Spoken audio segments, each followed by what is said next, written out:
Ryan Cole arrived 20 minutes early to beg for a future from the woman he once left with nothing, and he did not even know it yet.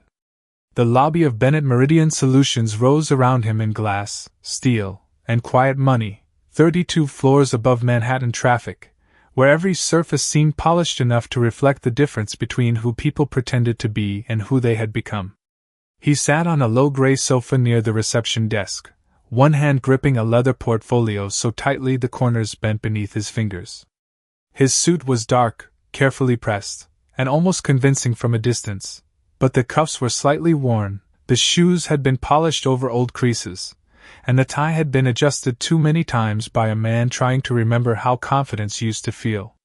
5 years ago, Ryan could enter a room and expect it to rearrange itself around his voice. Now he checked the time on his phone every few minutes and looked toward the elevators as if they might decide his worth before anyone else did. Across the lobby, a wall-sized digital screen displayed the company's name in soft white letters, Bennett Meridian Solutions. Beneath it, a rotating message highlighted recent corporate turnarounds, crisis recovery projects, and a line that read, Founder and Chief Executive Officer, Claire Bennett. Ryan did not look up long enough to read it. His eyes stayed on the folder in his lap, on the resume he had rewritten 3 times, on the carefully selected achievements from a career that had begun to collapse the moment people stopped being impressed by his tone. He had applied for Director of Operations because applying lower felt like admitting defeat. The recruiter had called quickly, too quickly, and said the company was willing to meet him in person. Ryan had taken that as a sign his old reputation still had weight somewhere. He did not know that the resume had gone upstairs first. He did not know that a woman in an ivory suit had already read his name in silence, turned one page, and placed her fingertips on the edge of a past he thought he had buried. Near the reception desk, Evelyn Porter, the executive assistant, glanced at him with professional politeness. "Mr. Cole, Ms. Hale will be with you shortly," she said. Ryan gave a practiced smile. "Of course." His voice sounded steady enough to pass. Only his thumb betrayed him, rubbing once across the spine of the portfolio, then again. Around him, employees moved through the lobby with clean badges, quiet purpose, and the kind of calm that belonged to people who trusted the company beneath their feet. A young analyst laughed softly near the coffee bar. 2 consultants discussed a client in Denver. Someone carried a stack of reports toward the elevator bank, each folder marked with the Bennett Meridian logo. Ryan watched them and imagined himself here, back among polished people, back inside a building where decisions mattered. He pictured an office, a title, a salary large enough to answer the calls he had been avoiding. He pictured Vanessa seeing his name attached to something impressive again, though Vanessa had stopped answering his messages months ago when the last bonus disappeared and the invitations stopped coming. The elevator doors opened with a soft chime. Margaret Hale stepped out, silver-haired, composed, dressed in a navy suit that made human resources feel less like comfort and more like judgment. She crossed the lobby without hurry and offered him a hand. "Mr. Cole." Ryan stood too quickly, then corrected his posture. "Thank you for meeting with me." Margaret's expression did not change. "We value second chances here," she said. "But we also value honesty about what a person is willing to rebuild." The sentence touched something Ryan did not want to name. He smiled anyway. "I am ready for the right opportunity." Margaret turned toward the elevators. "Then let us begin." As he followed her, Ryan passed the digital screen just as Claire Bennett's photograph appeared beside the founder's title. For 1 second, the lobby light caught the image clearly: calm eyes, ivory blazer, hair pinned low, the face of a woman he had once watched standing in the rain with one suitcase at her feet. Ryan stopped breathing. The elevator doors were already open. Margaret looked back at him. "Is something wrong, Mr. Cole?" Ryan stared at the screen as the name beneath the photograph settled into focus. Claire Bennett. Not Claire Cole. Not the woman he had thrown out. The woman who owned the company he had come to ask for mercy. The photograph on the lobby screen did not simply show Ryan a face. It opened a door in his memory he had spent 5 years pretending was not there. He was no longer standing beneath the glass ceiling of Bennett Meridian Solutions with Margaret Hale waiting beside an open elevator. He was back in Westchester on a cold November night, in the house he once believed proved he had won. Rain pressed against the windows in silver lines, and the porch light flickered over two suitcases sitting just outside the front door. Claire stood in the entryway wearing a gray sweater, her hair still damp from the shower she had taken before he told her she needed to leave. The house smelled faintly of cedar candles and expensive wine, the kind of scent Vanessa had brought into the rooms after deciding Claire's quiet taste made everything feel too ordinary. Ryan remembered the way he had stood near the staircase, one hand in his pocket, speaking with the polished calm of a man who had rehearsed cruelty until it sounded reasonable. "The accounts are separated," he said. "The car is in my name. The house is in my name. I have already spoken to the attorney." Claire looked past him to the living room, where Vanessa stood beside the fireplace in a silk robe, holding a glass of water she did not drink. Vanessa did not smile openly. She did not have to. Her presence was the smile. The framed wedding photograph that had once stood on the mantel was gone, replaced by a clean white vase filled with flowers Claire would never have chosen. That small absence hurt more than the suitcases. Ryan had expected tears. He had prepared for shouting, for pleading, for one final attempt from Claire to remind him of the years when she had balanced his calendars, reviewed his presentations, hosted his clients, and made his ambition look effortless from behind the curtain. Instead, she only looked at him with a stillness that made the room feel colder. "You are really asking me to leave with nothing?" she asked. Ryan remembered the irritation that rose in him then, not because the question was unfair, but because it forced him to hear himself clearly. He straightened his shoulders and gave the answer that would follow him for the rest of his life. "That is all you earned." The words landed between them. Vanessa lowered her eyes, but not from shame. Claire's hand tightened around the small cardboard box she had packed herself. Inside were a few legal documents, an old notebook with a cracked black cover, a photograph of her late mother, and the fountain pen she had used to write budget notes before Ryan's career began to rise. She did not argue about the house. She did not remind him that she had paid the mortgage for 6 months when his first division nearly failed. She did not mention the weekends she had spent turning his chaotic reports into something executives could trust. She only took her coat from the hook by the door. It was not warm enough for the weather. Outside, the rain had gathered in shallow puddles along the stone path, and the waiting taxi had not arrived yet. Her phone showed 12% battery. Ryan noticed that too and said nothing. Claire lifted one suitcase from the porch, then the other, the one Will caught against the threshold. For 1 second, he almost moved to help her, not out of kindness, but habit.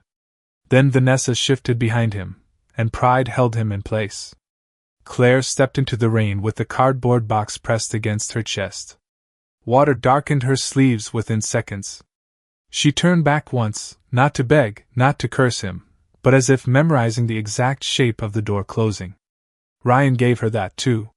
He shut it before the taxi arrived. The lock clicked with a small, final sound.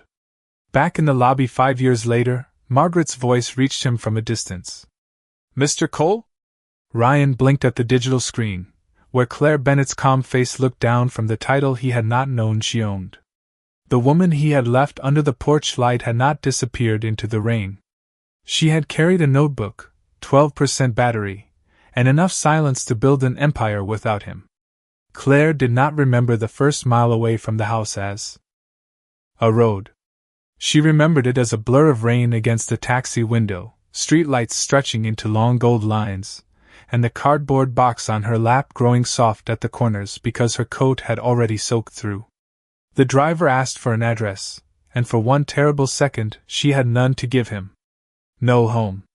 No spare bedroom she wanted to explain herself into. No family nearby. No plan that sounded respectable when spoken out loud. She opened her phone with 12% battery and searched for the cheapest motel within 10 miles, choosing one near White Plains because it had a vacancy, free coffee in the lobby, and a weekly rate she could not afford but had no choice but to consider. The room smelled like old carpet cleaner, and cold air from a window that did not close all the way. The bedspread was thin, the lamp buzzed softly, and the mirror above the dresser reflected a woman who looked too calm for someone whose life had just been stripped down to 2 suitcases and a cardboard box. Claire set the box on the desk, took out the cracked black notebook, and placed it beside the fountain pen her mother had given her years before. At first, she only meant to write down what she had left. $243 in checking. 1 credit card with a limit she did not trust. 1 phone charger. 2 suits. 3 pairs of shoes. A folder of tax records. A marriage certificate that suddenly felt like evidence from someone else's life. But after the list came another line, written slowly because her fingers were still cold. What can I do that no one can take from me? She stared at the sentence for a long time. Ryan had taken the house because his name was on the title. He had taken the car because his name was on the registration. He had taken the accounts because he had moved faster than she expected. But he had not taken the part of her that understood systems, numbers, people, damage, recovery. He had not taken the years she spent quietly holding broken things together while he took credit for rooms he barely understood. She turned the page and began writing again. Small business operations. Crisis workflow. Vendor costs. Cash flow repair. Executive. Scheduling. Presentation cleanup. Client retention. The words looked unimpressive under the motel lamp, but they were hers. No one could lock them away. No one could stand in a doorway and say they belonged to him. By morning, the rain had stopped.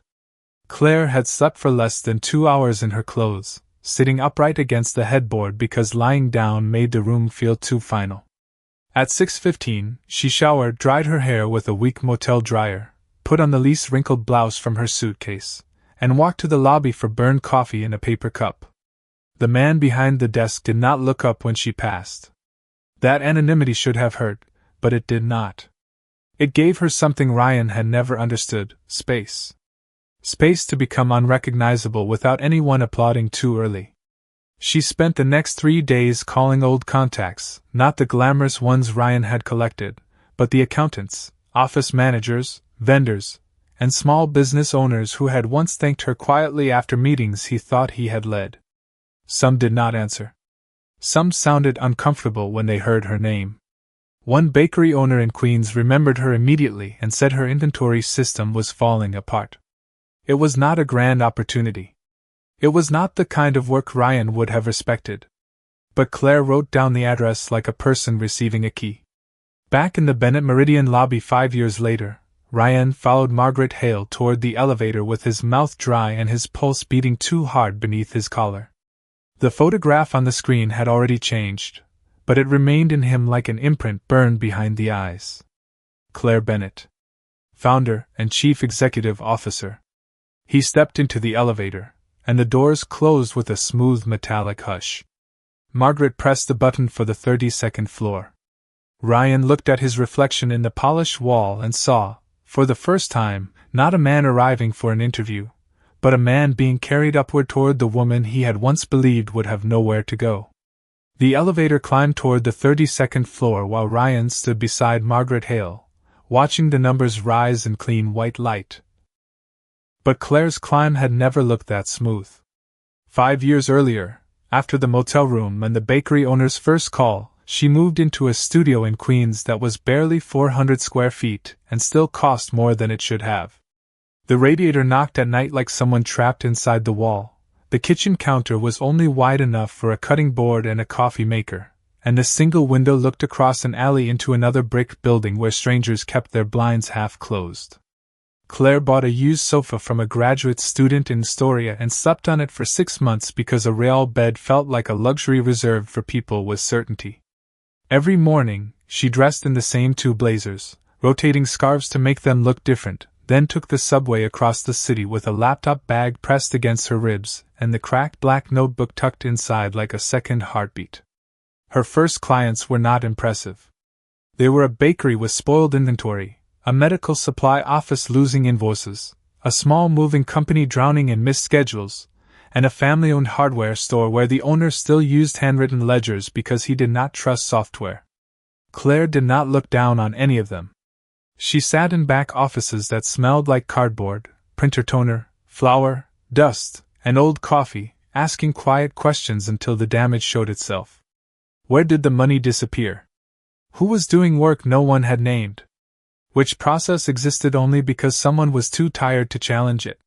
She wrote plans no one applauded, built spreadsheets from receipts, called vendors who had stopped answering, and trained exhausted employees to trust systems again. Some nights she came home after 10, removed her heels by the door, and ate cereal over the sink because washing one bowl felt like a favor to the next morning. There were invoices that paid late, calls that never came back, and days when the mirror showed a woman held together by dry shampoo, discipline, and stubborn breath. But every time she thought of Ryan's voice saying that nothing was all she had earned, she opened the notebook and wrote another page. Not revenge. Not fantasy. Structure. Pricing model. Client intake. Recovery timeline. Cash flow diagnosis. Brand position. Future company name. Bennett Meridian Solutions appeared first in black ink on page 43, written during a snowstorm while the heat in the studio failed and Claire worked under 2 blankets with numb fingers and a cup of instant coffee gone cold. She stared at the words for a long time, not because they sounded grand, but because they sounded possible. A meridian was an invisible line used to find direction. That was what she wanted to build, a company for businesses that had lost their direction and needed someone honest enough to draw the line again. By the second year, referrals began arriving without her asking. A bakery owner told a supplier. A supplier told a warehouse manager.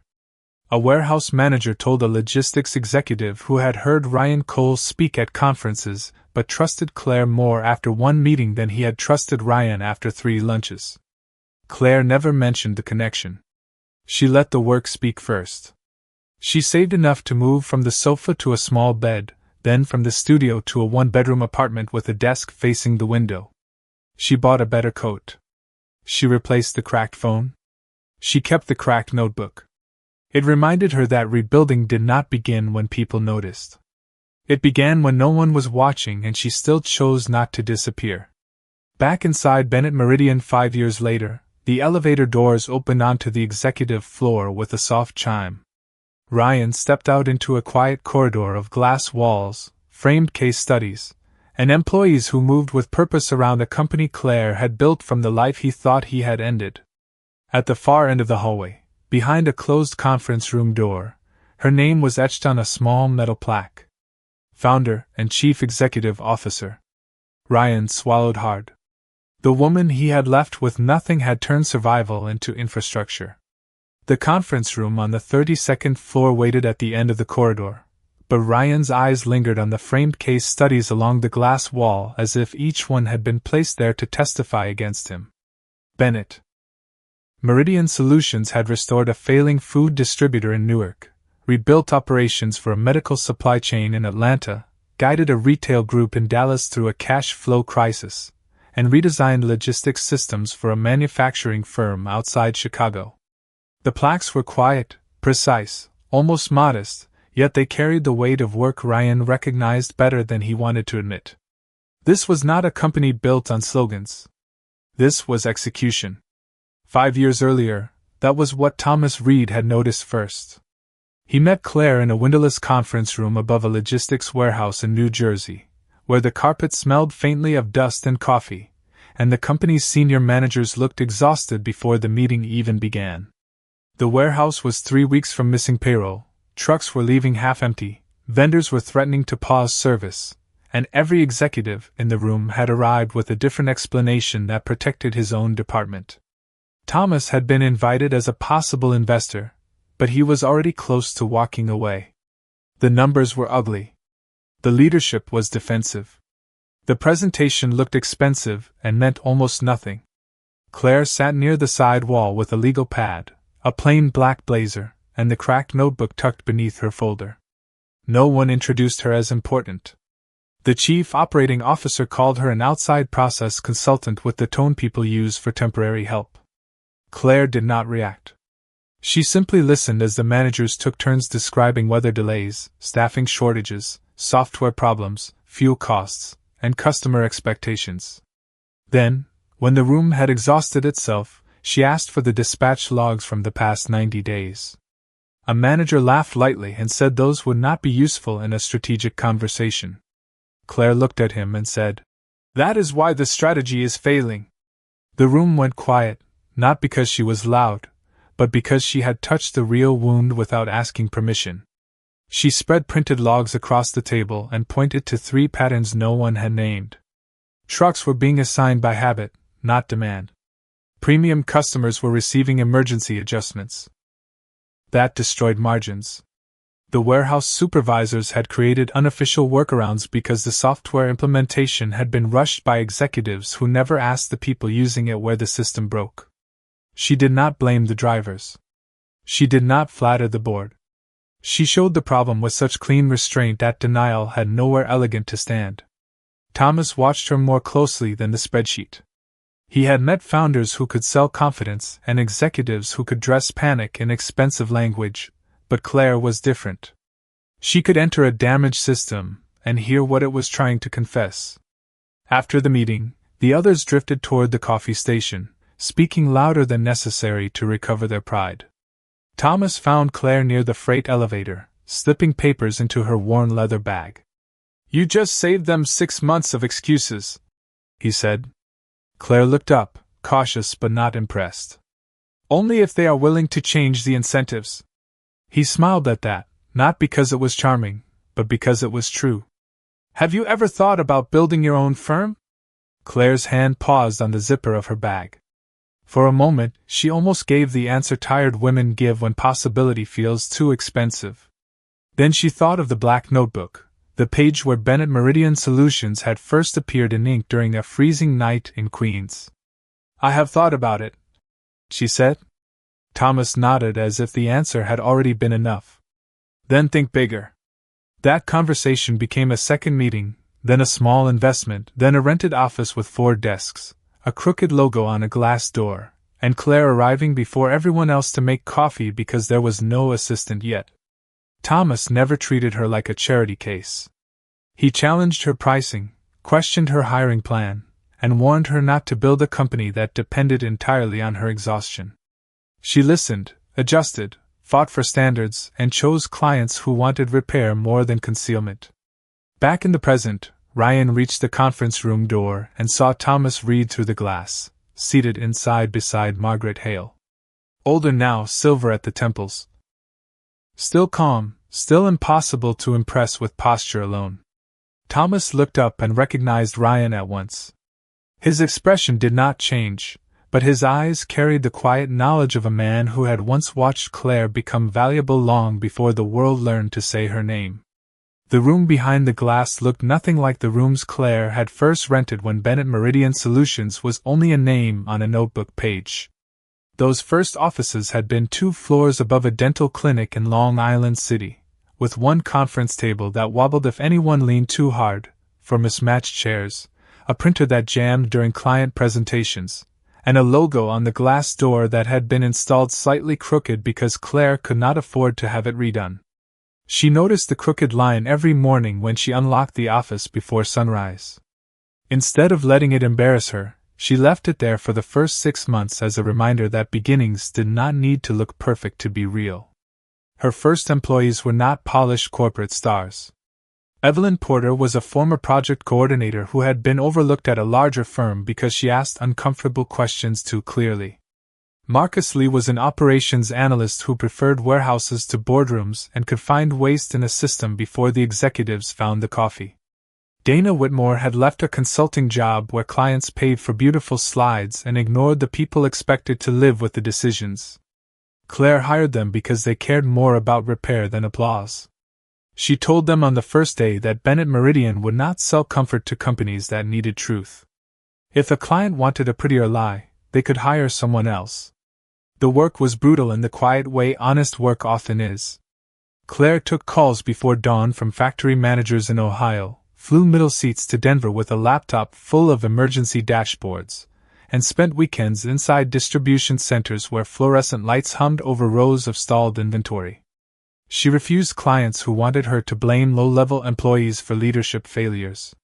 She rewrote contracts so her team could walk away if executives hid information. She paid invoices to freelancers before paying herself twice that first year. No one made a documentary about it. No one called her inspiring while she was eating almonds from a paper bag in an airport terminal at 11 at night, reviewing payroll models with red eyes and a charging cable wrapped around her wrist. But the results came. A regional grocer avoided bankruptcy. A shipping firm recovered $3 million in misallocated routes. A medical supplier rebuilt its delivery schedule and kept hospitals from switching vendors. Thomas Reed brought in board discipline, but he never softened Claire's standards. When investors pushed for faster growth, she pushed back. When a client asked her to bury a compliance failure under a rebranding campaign, she ended the contract and returned the unused retainer. Her reputation sharpened because of choices like that.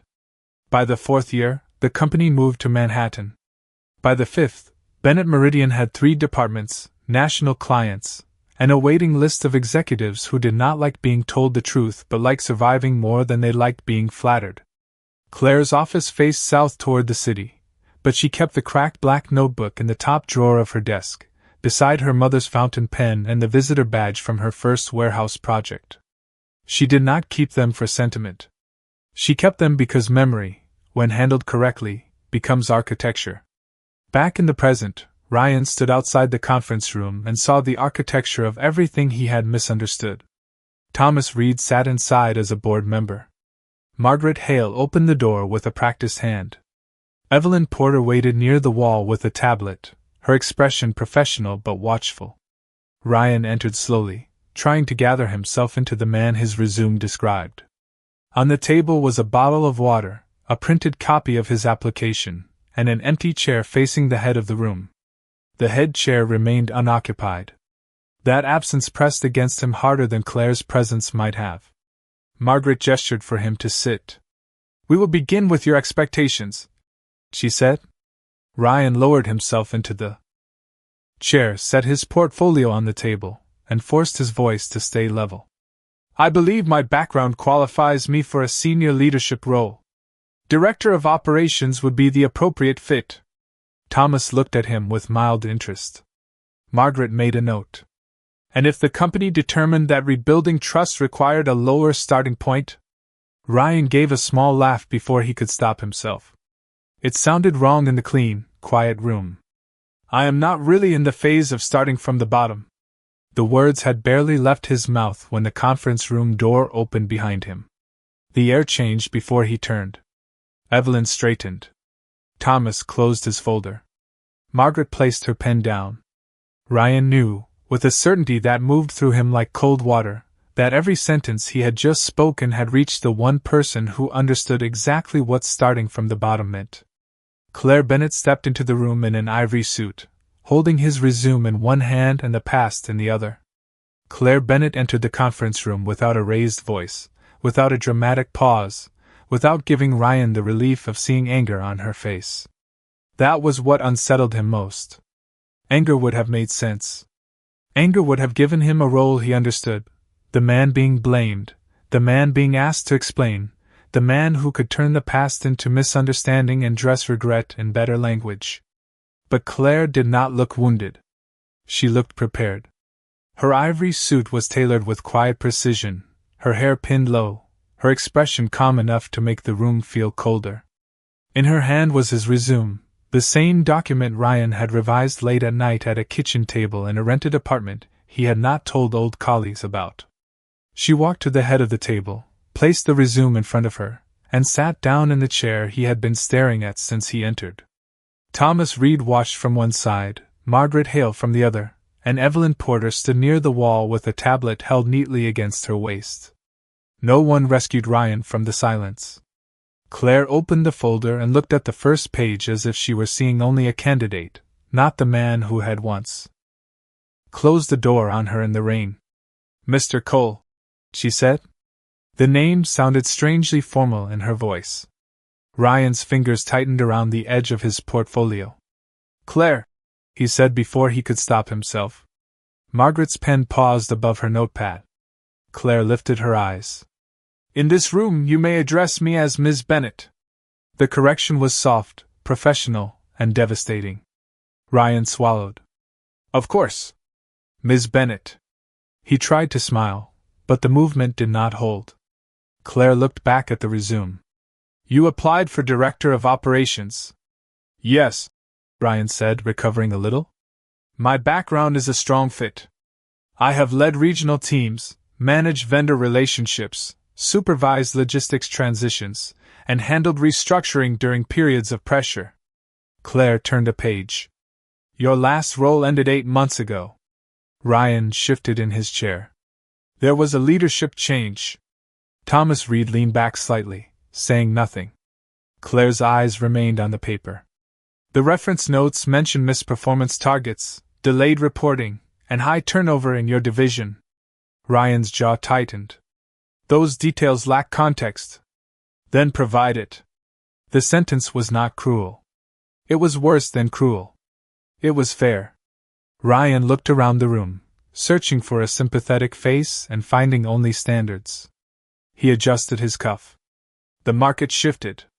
We had vendor instability, staffing issues, and pressure from senior leadership to produce impossible numbers. Claire listened, hands folded beside the resume. What decisions did you personally make that made the situation better? Ryan opened his mouth, then paused. It should have been an easy question. He had answered larger rooms with more confidence and less substance.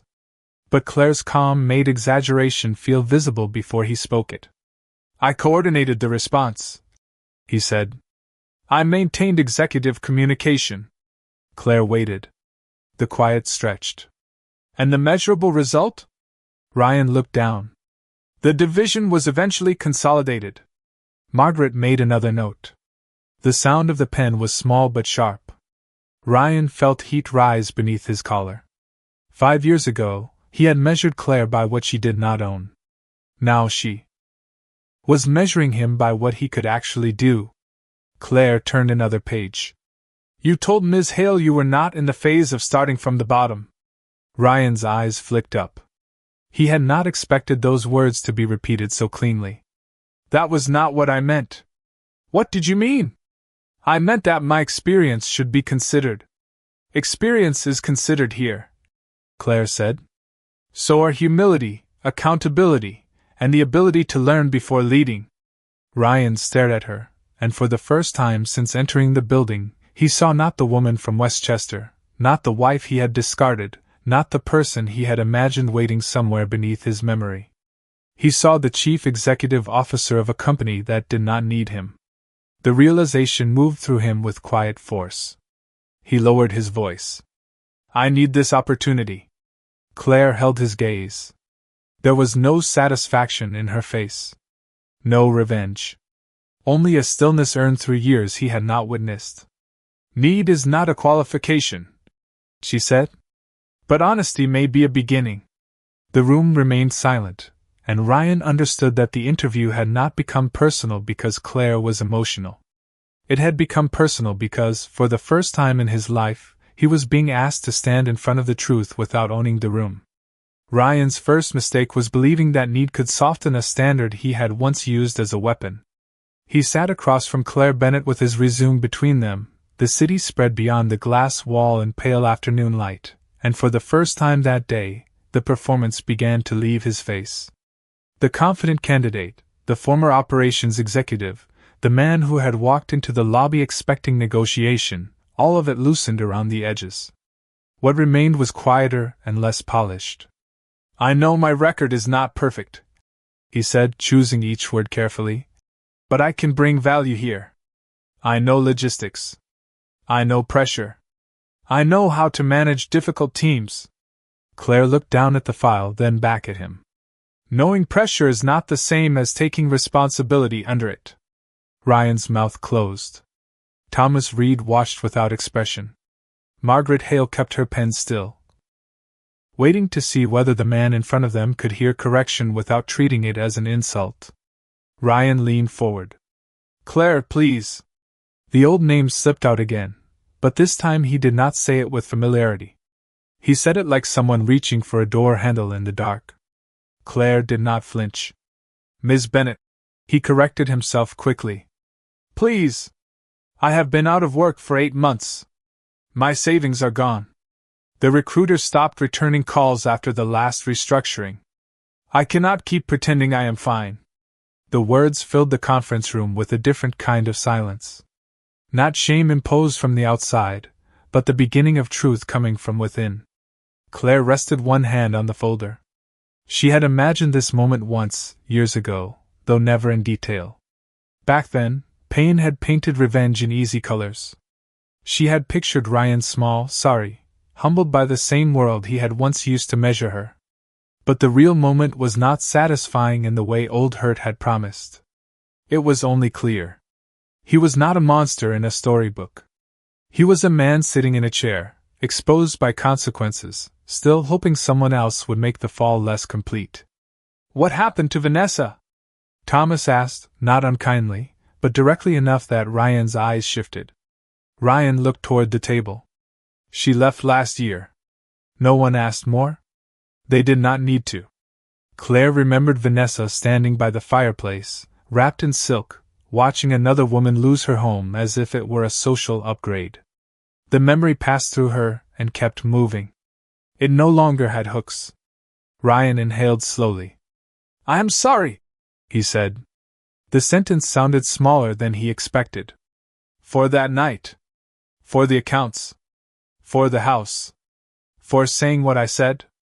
Claire held his gaze, and the room seemed to narrow to the space between the person he had been and the person asking to be believed now. You were not careless, she said. You were deliberate. Ryan's face tightened as if the truth had found the exact place to land. I know. Do you? Her voice remained calm. Because an apology made at the point of need is not always the same as accountability. Ryan looked at her then, really. Looked, and saw that she was not using power the way he had. She was not enjoying his discomfort. She was not stretching the moment to make him suffer. That made it worse, because cruelty could be dismissed. Fairness had to be faced. Claire closed the folder gently. The Director of Operations role requires a record of rebuilding teams, not protecting titles. Based on your employment history, your reference notes, and your interview today, you are not qualified for that position. Ryan lowered his eyes. The sentence landed with professional finality, not personal revenge, and still it seemed to take the air from him. Then there is nothing for me here, he said. I did not say that. He looked up. Claire turned to Margaret. There is an opening in the Operations Recovery Training Program. Margaret nodded once. Entry level, 6-month review, no leadership authority, full performance tracking. Ryan stared at them as if the words belonged to another language. Entry level. Training program. No authority. 5 years earlier, he had told Claire that nothing was all she had earned. Now the woman he had dismissed was offering him the one thing she had not been given, a fair beginning. His pride rose first, automatic and bitter. Then he looked through the glass wall at the framed case studies outside, at the company built from work he had never respected, and pride had nowhere useful to stand. You want me to start at the bottom, he said. Claire's expression did not change. No. I am giving you the chance to prove you can. Ryan did not answer immediately, because the offer in front of him was not shaped like mercy in the way he wanted mercy to look. It did not restore his title. It did not return him to the version of himself who walked into rooms expecting people to make space. It did not let him skip the humiliation of being measured by standards instead of memory. Claire sat across from him with the same calm face she had worn since entering the conference room, and for the first time, he understood that her power was not in refusing him. Her power was in not needing to punish him. The Operations Recovery Training Program lay between them like a plain doorway. Low, narrow, and honest. Margaret Hale explained the terms with professional clarity. 6 months. Entry-level compensation. Weekly performance reviews. No management authority. Required field rotation to client support, data cleanup, vendor analysis, and warehouse workflow observation. Ryan listened as if each phrase removed another layer of the man he had tried to perform into existence. 5 years ago, he had made Claire stand outside a locked door with 2 suitcases and no safety net. Now she had given him a door, but she would not carry him through it. Thomas Reed leaned back and said nothing, yet his silence carried a question Ryan could feel clearly. Was he willing to become useful, or did he only want to become important again? Ryan looked down at his hands. They were older than he remembered. The nails were clean, the watch still respectable, but there was a faint tremor in his fingers he could not blame on coffee. If I accept, he said slowly, everyone will know. Claire did not soften the truth. Everyone who works here starts with work. That is not shameful. He gave a small, bitter breath. It feels different from this chair. Most things do, Claire said. The answer was quiet enough to be kind and clear enough to leave no hiding place. Ryan looked at her then, really looked, not at the woman he had once reduced to what she did not own, but at the person who had built an entire company from the knowledge he had dismissed. She had not become cold. That would have been easier to understand. She had become exact. There was no cruelty in the room, only consequence. I am sorry, he said again, but this time the words did not reach for rescue. They simply landed where they belong. Claire held his gaze for one measured second. I hope you become someone who understands what that apology requires. Then she stood. The interview was over. Margaret gathered the documents and told Ryan he would have 48 hours to decide whether to enter the program. Thomas nodded once, not as approval, but as acknowledgement that the choice now belonged to him. Claire picked up the cracked black notebook from the side table, the same one Ryan had not noticed when she stepped into the rain years earlier. He saw it now, its worn cover resting beneath her hand like proof that survival had a memory. She did not explain it. She did not need to. Outside the conference room, the executive floor continued with quiet efficiency. Phones rang softly. Employees crossed the corridor with reports. A client call began behind frosted glass. Bennett Meridian Solutions did not stop to witness Ryan's fall or Claire's victory. That was what made it real. This company was not a monument to revenge. It was a living thing, built from discipline, sleepless nights, honest repair, and the refusal to let one man's verdict become a woman's future. Ryan stepped into the corridor alone, portfolio at his side, and passed the framed case studies again. This time he read them more slowly. Not as proof of Claire's success, but as proof of her labor. When the elevator arrived, he turned back once. Through the glass wall, Claire stood at the head of the conference room, speaking with Margaret and Thomas about the next client crisis, already returned to the work that had made her untouchable to his regret. She did not look back. She had no reason to. Downstairs, the lobby screen displayed her name again in white letters against soft blue light. Founder and Chief Executive Officer, Claire Bennett. Ryan stood beneath it for a moment before walking toward the revolving doors. Outside, Manhattan moved without pity and without applause. He had not been thrown out. He had been given a standard. Upstairs, Claire opened her notebook to a clean page, uncapped her mother's fountain pen, and wrote the first line of the next problem she intended to solve. 5 years ago, he left her with nothing. Now, nothing in him could reach the woman she had become.